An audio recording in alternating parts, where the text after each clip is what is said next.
Hello. Let's see, I'm going to be joined by Matias. Hi.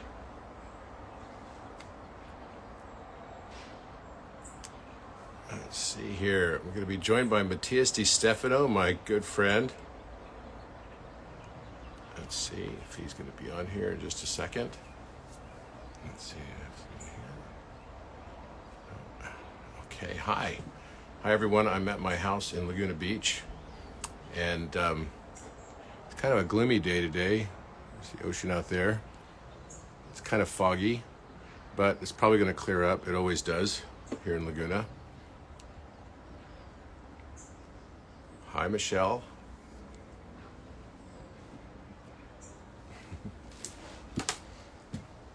Cool. Let's see here.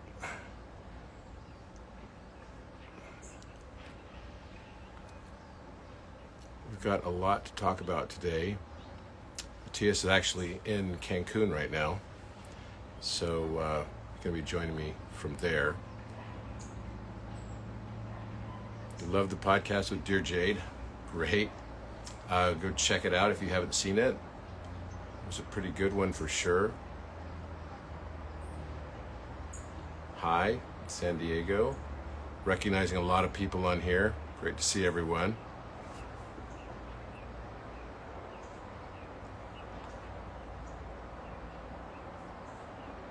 Hello from Sweden.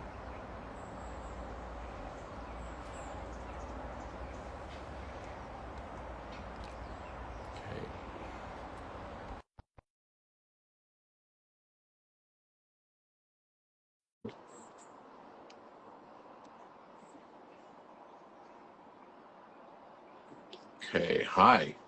So we're actually going to talk about something.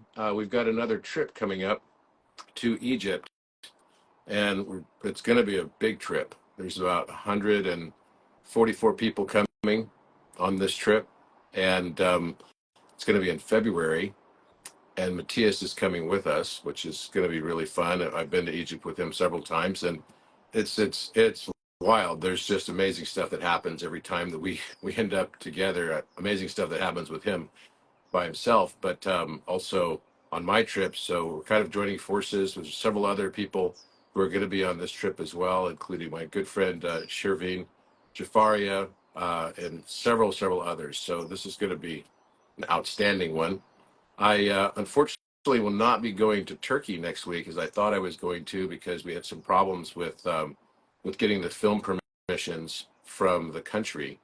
And we were going to go and film all these different locations that are some of these new locations. And this is, unfortunately the way it goes with this filming type stuff, because you have to get permissions from the Ministry of Tourism, and sometimes it can take several months to get those permissions. And unfortunately, the permissions didn't come in time for some of the locations. So we're not going to be able to do that. Let me see if I can find Matias here. A second. Okay. So, but just here he is. Here he is. Hey, Hello. how are you? Where are you? You're in Cancun? I'm in Cancun. The hurricane just left. Oh, you had the hurricane. That's right. How was it? Yeah, I landed right at the moment when the hurricane was here. So it was fun. No way. Wow. That must have been kind of a scary landing. Yeah, it was. Wow, epic. So I was just talking about our trip coming up to Egypt, which is going to be in February with 144 people. Yeah. And we've been to Egypt a few times together. So this is exciting for me because we get to go back again, and we've had so much fun together. And, we do our trips. I've done several trips. You've done so many trips to Egypt, but it's been so fun to join forces and to work together on this stuff. And maybe you could talk a little bit about our experiences that we've had together and why it's so fun to do it together. Well, of course, that I think that the most important trip that we did together, it was with all friends. Yes. So we have an experience of doing something for people, but we were just experiencing something really, really beautiful, which was all these people that usually are working for others, allowing all ourselves to receive, and well, that you allow us all to be there just to receive instead of giving all the time. And I think that was a magical time that we shared together in Egypt. But it would be, of course, an adventure to be also in service to others, to people. Yep. And I would say that that, of course, when we were all together in December, it was a very magical time because so many things happened that were not programmed. Like the magic of all of us being together and sensing and feeling what we were there supposed to do. And I love that because when you have like your mind so organized and the expectation of what it is supposed to be, and of course when people join the trip, usually it's like I expect for this to happen. But in this kind of trips, when you just release the any possibility and any preconcept that you have about the trip, all the magic happens, and it's amazing. And I think that's what had happened to us many times. Yeah, it's true. Yeah. So I think that this is the first trip that we're gonna do together in service to people. Yeah. And I think that a lot of magic will happen for sure. And For and sure. and I think that what I would say is that it's going to be fun also, um, the combination of people that are going to be there doing things, because for example, you being there and other people being there, sharing their knowledge and doing their activities, it also, for my own experience and my personal development, it really helps me to relax, to know that I can be myself and I can do my actual work, and not to be like in another things. So that I really appreciate of what this trip is gonna Mm-hmm. be. Um, and well, as you know, in each one of my trips, when I am the only one there, I guide everyone in this initiatic path, temple by temple, to acknowledge their own selves through the temples. So I hope I can give some of Oh, that to the people attending. absolutely. No, there's no doubt about it. You know, one of the things that I had kind of come to realize, and I think you probably already came to realize it, possibly before I did, was that each of the temples are representing the chakra system, right, Mm-hmm. of the Nile, which is really the backbone of Osiris, and Yeah. going all the way up is just representing humanity, and going all the way up to the crown chakra, and where the Nile tributaries release into the Mediterranean is like the lotus flower. Mm-hmm. And each temple is like a different musical note, and that's where I was focusing my attention, is on the mathematics of the music and each of those temples and what the role they have and which chakra they're assigned to. Yeah. But absolutely, we're going down the Nile and up the Nile, and it's going to be an amazing trip because I've never taken a group this large Uh-huh. up and down the Nile. I mean, that it requires two boats that are going to be tethered to each other, tied to each other, to go Yeah. down, because they don't have any boats that go this large. And it's going to be quite an expedition. I'm super excited about it because it's going to be something new we haven't done before. But I got the download that it had to be 144 Yeah. on this trip, and that's why we're doing it. So it's ambitious, but it's going to be an epic trip. And so let me ask you this though: you also came to Southern California recently, and you got to stay at my other house just before I sold it, Yeah. which was kind of Which funny, right? We was even very I, funny because we arrived at night and there were no beds, which I is didn't like, know that the agent had basically done that, which was like, but you were there a few nights before where there were beds, yeah, right? yeah, So that's yeah. right. Just the So last you one. Just came the last home. one. We had no beds. Wow. Yeah, that was really funny. And I got a text. I was at Burning Man. I'm like, what? I didn't even know that they'd come to take the beds away. in preparation for the new person coming in. But you know, that place was a very special place for me, and it also makes me think of Walter Russell, because you became acquainted with the work of Walter Russell when you came to my other house in Laguna Beach, this one that I'm at right now. Yeah. And I'm going this weekend with Shervin to speak at Walter Russell's University. And it'll Oh. be my second time going to do that. Mm-hmm. And so that energy of Walter is coming in. And if you don't know who Walter Russell was, look him up. He wrote a book called The Universal One. He also was a partner of Nikola Tesla. And what Tesla said of his work is that he had to hide it for 1,000 years because the world wasn't ready for it, or even close to being ready for it. But it was really a treat for me to see, you know, the first book that Matias gravitated towards when he was in my house was Walter Russell's book. And he's like looking through the pages, and the light came through the window and made like a rainbow right on the page. And so he started, you know, recording that as well. But it was it's kind of an amazing book. If you haven't read it, please go check it out. Have you had a chance to what was it that attracted you to that book? I'm just I, curious. I had no idea who he Hmm. was, of course, but when I went to India and to the south of India in Tamil Nadu, and I started to connect with information of Rama's bridge. Um, when I looked up and I started to see the codes of, they constantly were saying there is something missing. There's an ion that is missing in the whole equation. And I don't know about elements, about atoms, about equations or anything, but I like there's one missing piece in all of this, and and and suddenly I start to see the rainbow bridge, and it was like all these colors that turn in chemical elements, and there was like an ion missing in one of the elements that doesn't create the rainbow bridge between worlds or dimensions. Like something was broken in Rama's bridge, let's Hmm. say, and and it told me that, you know, that like the story of Rama, when he goes to try to rescue Sita from Sri Lanka, um, the one that helps him to build the bridge is Hanuman, and Hanuman, the monkey god, uh, he he brings all these other monkeys that build a bridge, um, and if you put all these monkeys together, uh, imagine that every monkey is actually a chemical element, and they all kind of create this bridge in between dimensions.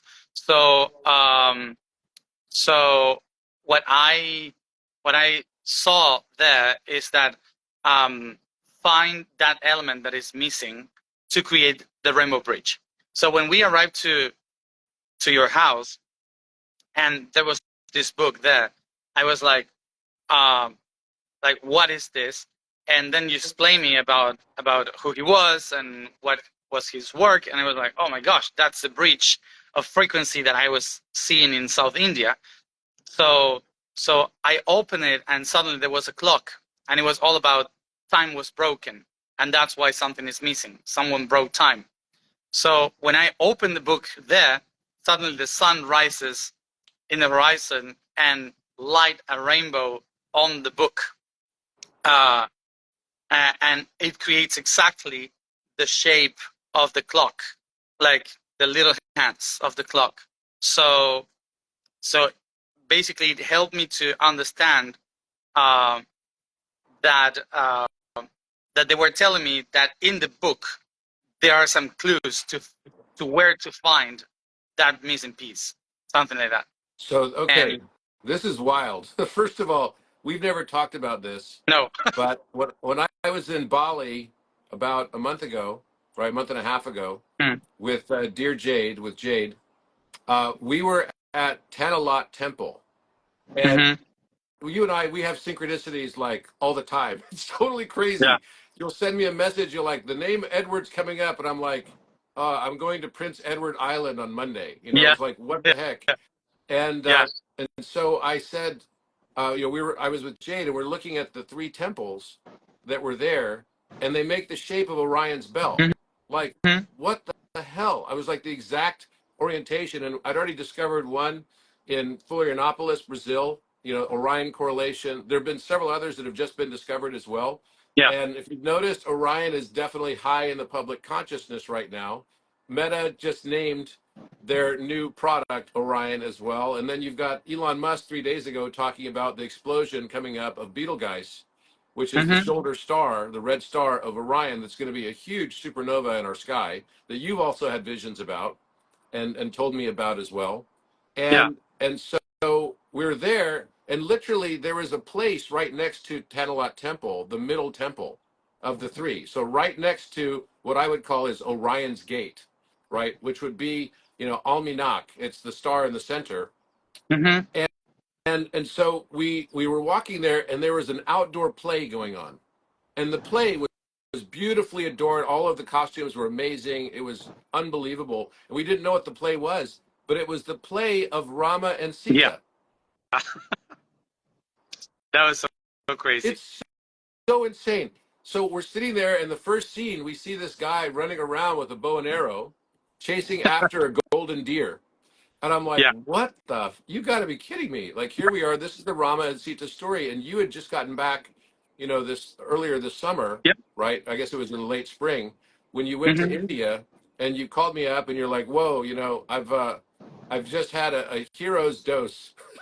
And you were in the city, and you were in the downtown, right? Yeah. And it was quite amazing because the police showed up and everything, because you had quite a crowd around you, and you're talking to me about this Rama Bridge and the Rainbow Exactly. Bridge. And so here I am, I'm with Jane. I'm like, what the heck? This is the story of Rama and Sita, which is actually the story of Orion and Artemis as Yeah. well.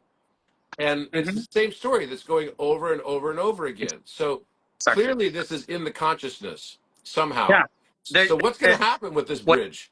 what And I who's what I have been Hanuman? feeling Who is is Hanuman? is I want to that know who's Hanuman. Hanuman. Yeah. So what I've been feeling about this is that Rama, Sita, and Rama's friend, they are actually proton, neutron, and electron. They represent an atom, and and there's an external force, which is another chemical element that stole the ion, which is Sita, from that atom, and it was taken away. So so basically the Hanuman, which is like the magnetical field around, starts to build bridges to find it again, to put it where it belongs. So actually, it's not like a God's story. Is an echo of a story of a missing particle in an ion, and so the whole story, the whole thing, is like there is still this echo of this ion or this particle that was missing, and and uh, and all the stories are talking about that. So, Like, for example, the so the rapt of Helena of Troy. uh-huh. Uh, that also is an echo of that story. Um, So so it's like it's it's like a reflection though. It's like as above, so below. So the missing ion, which by the yeah. way, on Da Vinci's Vitruvian Man on the upper left-hand side of the page, it says AION, ion, Mm-hmm. right? Yeah. So which also is a Greek word for God, right? It's a Greek Yeah. word for God. And it means I am, and backwards it means I think. So Yeah. it's interesting because I think, therefore I am. So there's this reflection that shows up in mythology over and over and over in different stories, and they're talking about this original story Mm-hmm. that is what you're referring to, and I have a feeling it has to do with silicone. Yeah. Well, that's one of the things that I have been receiving when connecting with technology. Like they say, um, we are separated right now, but we are going to a path of unity when the mountains become human and the humans become mountain, which for the ancient ones was doing a ceremony with the apus, going to connect with the elements of nature by meditating in a rock, by sitting inside a cave, by building a pyramid. And now entering in the age of Aquarius, silicon, it's in our phones, it's in AI, it's another level of the mountain. So I think that the bridge is actually how to connect biology with inorganic, and to find balance in between all things. So neither one use the other, but we find balance. So it's so interesting you say this, Matias, because just yesterday I've been getting, new kind of information coming in too about the missing 1/14th. So we know the story of Set and Osiris. And Osiris Exactly. and Yeah. Orion are the same character, right? They're just the name of the constellation Orion to the Egyptians was Osiris. Mm-hmm. And Osiris is killed by his brother Set and cut into 14 pieces. And the piece that was missing at the end that was never found was the penis. Oh yeah. The missing. That's why, Robert, we have to find it. Yeah. You're doing We the wrong have to find. job.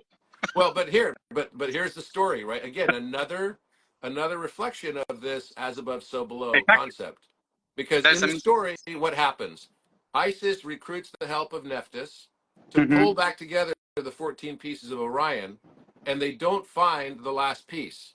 And so because they don't find the last piece, and some people think that it was eaten in the river by the fish, or some think that it was actually kept by Nephthys and she found it for herself because she's the one that had slept with Osiris in the first place and was married, to Set and gave birth to Anubis, their child. Mm-hmm. But the piece was never found. And so therefore, what does Isis do? In order for Osiris to get reincarnated in the form of Horus, she creates a new crystal penis for him, right? And it's made of quartz crystal. And what is quartz crystal made out of? It is silicon dioxide. Silicon dioxide. That's right. Mm-hmm. It's silicon dioxide. So then she makes love to Osiris, and Osiris then gives, they end up having a child, which is Horus, and Horus becomes the first incarnation of Osiris. Mm-hmm. And then he goes through the duat, and he's going through this reincarnation cycle. And of course, Horus wants to avenge his former life's death of his father, and he ends up fighting with Set and gets his eye plucked out, his left eye plucked out. So he loses his left eye of Horus. I don't think it's coincidental, because I don't believe in coincidence, that eye on is also like turning your eye on, your left eye of Horus. Yeah, when I've been in ceremonies and I start to connect with this information, there's this knowledge or this being in the field that started to say, "Where is my eye? Put my eye on again," and it was like very symbolic, and I had no idea what an ion was, but it was telling constantly like an eye was missing. Put my eye on where it belongs. Find the ion, and this game of words started all the things that I'm doing right now. Like it started to make sense with all the stories that I have been remembering since I was a child, and all the reasons why. For example, I remember my two main important lives are the ones in Egypt where I was following Horus, which was one eye, and the other life was in Norway when I was following Odin, which was one eye. And so I had no idea until recently, a few months ago, that I put together this image of, oh my gosh, that my two lives was about gods that only have one eye. So, and when I was a kid, I used to play in the garden with a white deer that was in my garden. It was a stone one, not a real one. It was covering a hole on the ground where you put your organic garbage. So it was covering it for safety, and I was playing with it all the time. And there was once that I pushed it back, and one of its eyes fell in on that hole, and I felt like I missed an eye of the deer, and I was like 8 years old when that happened, 7 years old, and this year when I was in India, and suddenly I saw that the story of Sita missing the eye was because a white deer kidnapped Sita. So I was like, oh, the white deer. And I was born in a city called One Eye Deer. Like, And the reason why the deer has only one eye is because someone threw an arrow to the other one. So it's like the arrow. so so it's like so many things that are connected to this. And I am feeling, according to everything that I have been receiving, that that is an ion that helps somehow to create the bridge between organic and inorganic for some reason. And I don't know So why I'm receiving that actually. what's a crazy synchronicity as well is the morning after we were texting about this, I went on my Instagram, and on my feed was a man driving by the forest in his car videotaping a one-eyed deer. And I've never seen a one-eyed deer. The other eye, its left eye, was hanging out of its head Oh gosh. Well, that's and my infected. hometown. Yeah, I was like, what the heck? I couldn't believe it, and I posted it. I reposted it on my Instagram that morning, and I was like, a one-eyed deer? Have you got to be kidding me? Okay, so here's the thing, guys. We live in a mental universe. How can all of this stuff be? How can we be in all these synchronicities? How can we be in this? Are we just losing our minds? Yeah. Well, maybe, but to be well-adjusted to a maladjusted world is not a sign of insanity or not a sign of sanity. So we have to look at this from the perspective that here we are in a world that is so crazy right now, but we are seeing all these images and synchronicities literally day in and day out. And when you start going into the fifth dimensional experience, Mm. you literally have synchronicities and experience miracles like every day, all day long. And I experience this every day, and Matias experiences it literally. I know because we're texting back and forth on this stuff all the time. I just am interpreting things differently because I look at it more from a mathematical and a geometric and a scientific perspective. And Matias brings this powerful energy of the heart to Mm-hmm. understanding all this. And plus, you have a vast knowledge of all mythology like no one I know. Like, you know, all the mythology stuff like cold. And all of these mythological aspects and archetypes are so powerfully important to interpolating this experience that we have in this mental universe, which is a matrix of mind. And the only limitations in this universe are the cage of our own belief system. Yep. Whatever we believe becomes the reality that we experience. If you think you can or you think you can't, you will be right. And so, what's it like to be you? Because I know it's like you and I both, we're constantly, it started when we met up in Rome, but you've been doing this forever. And I've been Yeah. doing it for a long time too, where it's like, I feel like I'm constantly on a scavenger hunt. And then we only meet up once every few months, or we talk on the phone, or we have a text exchange. And it's like totally the same things. Yeah. It's insane. Yeah. It's insane. And that's the thing with synchronicity. When you start to align with the story of the everything, suddenly all the stories make sense. Like sometimes we kind of want to find the truth, and we are like, okay, this is not true, this is not true, and you try to pursue the actual truth. But the truth is that the universe is quantic, so it means that the truth is hidden everywhere. And you cannot, it's like saying in order to find the truth of oxygen, I should get rid of all hydrogen, carbon, nitrogen. Like, it's impossible to see the actual truth if you don't have all the things together. Like, every plant, every animal, every person you meet, it's made up with all of those components.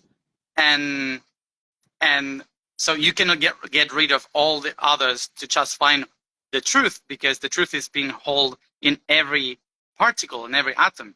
So that's why the magic starts when you understand that the truth is not behind something, the truth is within everything. So in that moment, all the stories are part of the same story. All the people are part of the same net. Everything that is happening makes sense. Um, so that's why when you start to connect with the truth of the everything, suddenly the answers are everywhere. And I feel that it's amazing to start like using every culture, every myth, every tradition, every science, uh, everything that happens around us to find clues. So It's beautiful. It's actually something that we have in the movies, but when we go to our real lives, we tend to believe that, oh, that was just a movie, and we forbid ourselves to leave the magic of everything just because we have been taught that the truth is not that. This is the truth. Wow. So I loved what you just said. Can you repeat that again? We forbid ourselves to live the magic of our moments because that's what we've been taught. So we have to basically unlearn what we've yeah, been learning. exactly. Yeah. And not because it was what we have learned was wrong, but because what we have learned is not the whole truth. So what the cultures are telling you is just a slice of a sphere. So um, so that's why we need to actually open our minds and and it's so exhausting trying to convince someone that this is the truth when actually the truth is everywhere. So if you try to convince someone that that's the truth, you are losing power in your own truth, because truth is everywhere. It's just that it's encoded. Well, and So all we've been seeing is just small facets of the truth. So the truth is just more expanded. So I tend to think of it like I thought I was collecting facts in my life, yeah, FACTS. And then I realized I was only collecting facets, yeah, FACETS. I was yeah, only seeing a small part of the truth. And so I needed to augment it with, and that's why I love working with you. That's why I love working with Shervine. That's why I love having all these friends like Dear Jade and all these other people who are helping me see a very much larger, expanded truth. yeah, And exactly. and Like, the thing that connects all of it is love. yeah, yeah. And I, one of the things is, for example, I was always a very bad person in math. like I hate math. I don't understand it. My brain can process it, and I was so concerned because when I started to remember the universe, it was all codes in math and geometry, and I was like, I I don't know how to translate this, and my guides told me, don't worry, there's other people doing that job, and eventually you will all get together. So so when you explain everything in numbers and geometry and all the facts that you were were able to find, for me it's like relaxing, because it's like, oh, someone else is doing that part, you know, like someone else. So it's so good to see how many people around the world, in their own unique ways, they're finding the truth in the different slices and facets, as you said. So when we open ourselves to all that other aspects, we can receive information from everywhere. It's so That's beautiful. like a few years ago, when I was doing this work of trying to find the geometry of the structure of everything. I had to go. I had to go to synagogues. I have to go to mosques. I have to go to churches. Like in so many places, and some people were like concerned because, why are you going to the Vatican? Why are you going to a Muslim country? Why? So because of course we have these preconcepts of all the Yeah. things, but for me it was like, okay, what is the slice of this one matching with the others? And that helped me to unlock a lot of information. So it's no one has the actual truth.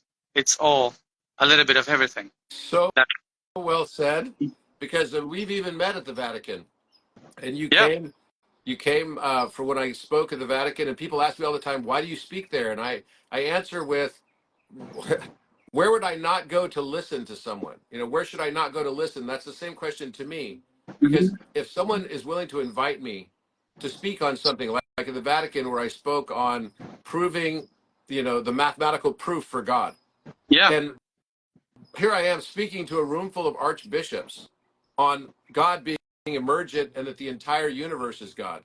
And hmm, it's the both the dark and the light, and it's emergent through mathematics, and we can see it very clearly in mathematics. And now that speech got millions of views. And the thing is that these people are hearing an entirely different version of reality, so they can expand their consciousness also. And they were yeah, very kind to me. One of my friends yesterday, who is the mayor of Anaheim, said to me, He's like, oh, I got from the Catholic Church. They sent me your talk because he's Catholic. Yeah. And I was like, are you kidding me?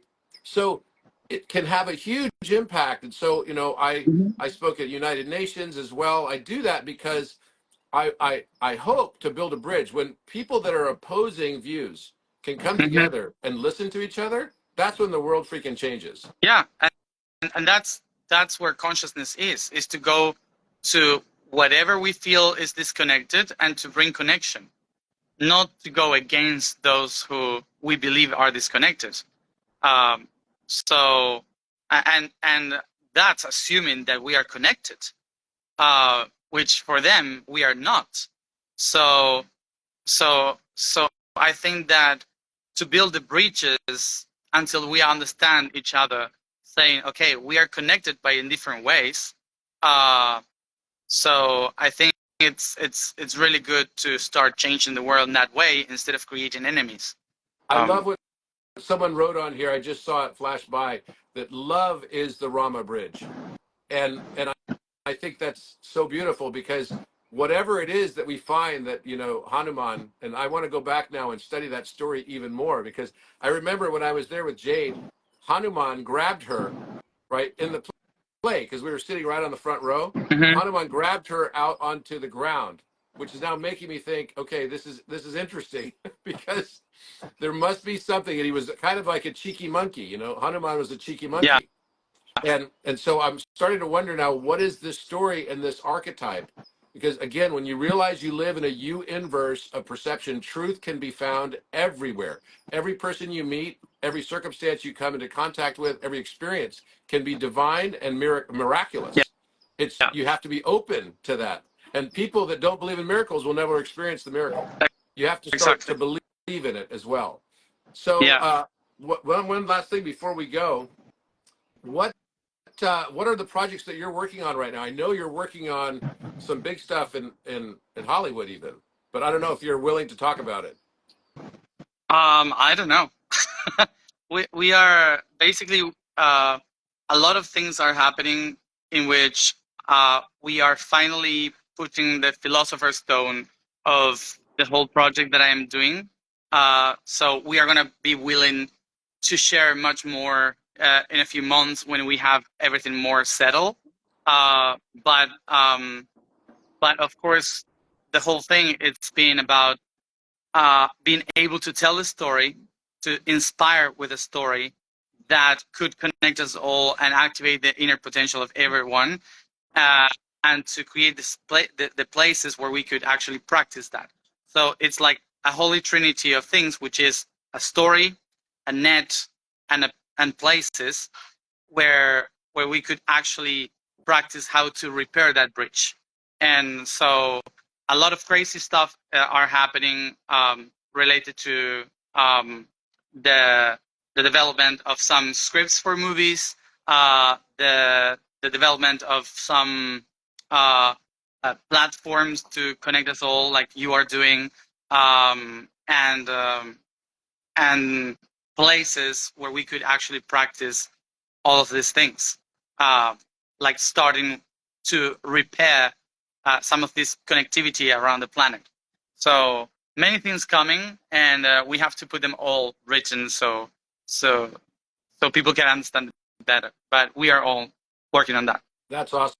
And I want to thank you again for convincing me to go to Scotland earlier Oh, this year. And you know, we were at Blue's house, and Blue is such a goddess. She's amazing. And we were there, and you're saying, "Oh, I love to go to Scotland." I said, "Where do you go in Scotland?" You said, "Oh, I like to go to the Highlands." You won't know the place. You won't know the place. It's like in the middle of nowhere. And I said, "What's the name of the place?" And you said, "Oh, it's Clavicairn." And I said, "Oh, what is that?" And he said, "Oh, it's this place where it's like, oh, there's an Orion correlation there, yeah, 3 mounds." And I said, "Wait, Orion's belt is in Scotland in the Highlands?" I said, "Yeah." She said, "You go, yeah." And I said, "Is that close to Inverness?" And you said, "Yes, it is." And I said, "That's on like Grant land." yeah. The Clan Grant. That was crazy. That you didn't know the place and it was your family's. I know. unbelievable. And you're like, yes, I go to Urquhart Castle, but that's made by Clan Grant. And I was like, oh my gosh, it's this beautiful place right on the Loch Ness that is such an epic vista. You know, the view is amazing there. Yeah. And it's probably the most iconic place in all of Scotland for all the photographs of Loch Ness. It's And it's where people amazing. have seen Loch Ness, right? The dragon, or this Pleistocene era, dinosaur that many believe still lives there, or at least lived there until like the 1960s or so. But the Yeah. point being that we went there, we spent the night out there. It was freezing cold. Uh, it was when we were out at Clavicairn, and that was an epic experience. And one day we'll do a podcast to talk more about that. But it was really special for me to go to that place, and it would never have happened if not for you. And then also there's some big announcements that are going to be coming up over the course of the next year or so about maybe some festivals that are going Hmm. to be happening around the world. And are you willing to talk about that at all?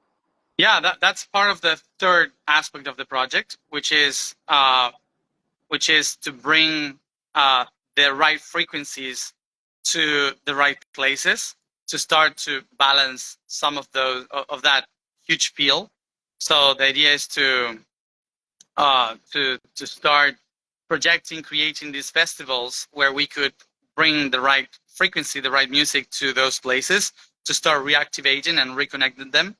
Um, so one of the ideas is, of course, to do one of it in Scotland, because that's where it's a long story, but that's where basically it all started, for many of us, the stories that we are telling. So I think it's very important to actually do something there to start with all this information to work there in Scotland. So we're going to do consciousness festivals that will include music and the right frequencies and Yeah. music to rebalance and retune that are going to be somewhere along the ley lines. Mm-hmm. And there's going to be approximately 12,000 people at each of these festivals. They're going to be huge. Let's project that. Yeah. Yeah. it's Yeah. going to be an amazing experience, and I'm really looking forward to letting the details of that go out to the world and pull it all together, because it's one of those things, if you build it, they will come.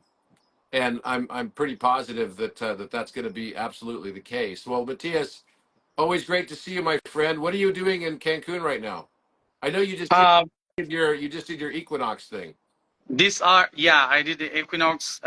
We were 500 people in Uxmal, and we did an event to prepare the people on what to do that day. And right now, I had to come back here because one of the persons that helped us organize the whole thing invited us to her hotel. So we are here until 2 days that we have to go to Indonesia for another event. So we have the flight from here. So that's why we're here. What's your event in Indonesia? Are you going to I have don't it? actually know. I don't actually know. I was invited to this new retreat place that they're opening, and they want for me to be there. And because a friend of mine is helping and organizing, so we said yes. So Is it in Bali? it's in Bali. Yeah. Okay, so you have to go to Tanalat Temple. Okay, then you have to tell me where is that. Okay, I'll send you the details on it, but I have a feeling you're going to find something on the Rama Bridge there.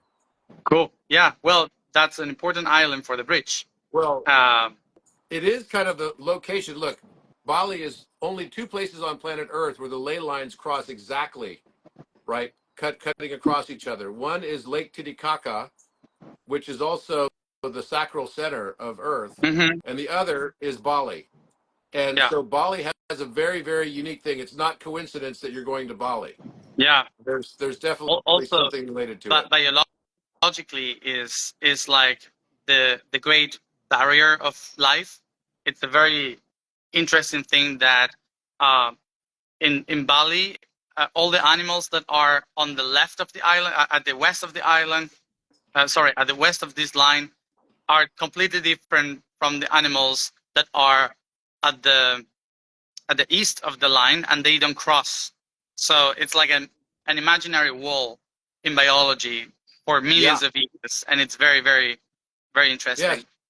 So you got marsupials on one side that go to Australia, and Yeah. you've got non-marsupials on the other. So I absolutely, you couldn't be more right on that. So there is something very special because that already implies a bridge Yep. or a need for a bridge. That is So the I think bridge. there's something very, very important about this trip for you, and of course when you start to really tap into this living in this way, then everything becomes a synchronicity. Just like you randomly send me this message last couple weeks ago saying, "Hey, I'm getting all this stuff on measurements and King Edward and all the story, which is the story of Edward the Longshanks, this king of England who was also responsible for measurement systems."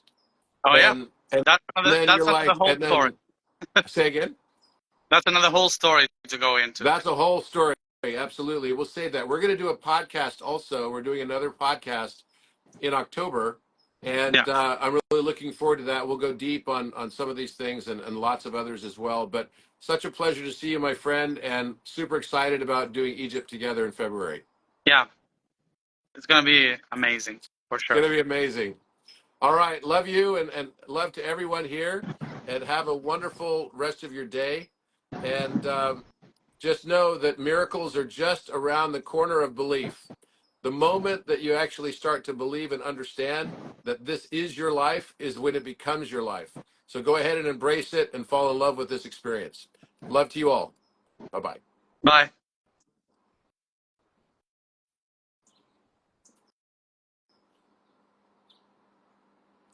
Okay.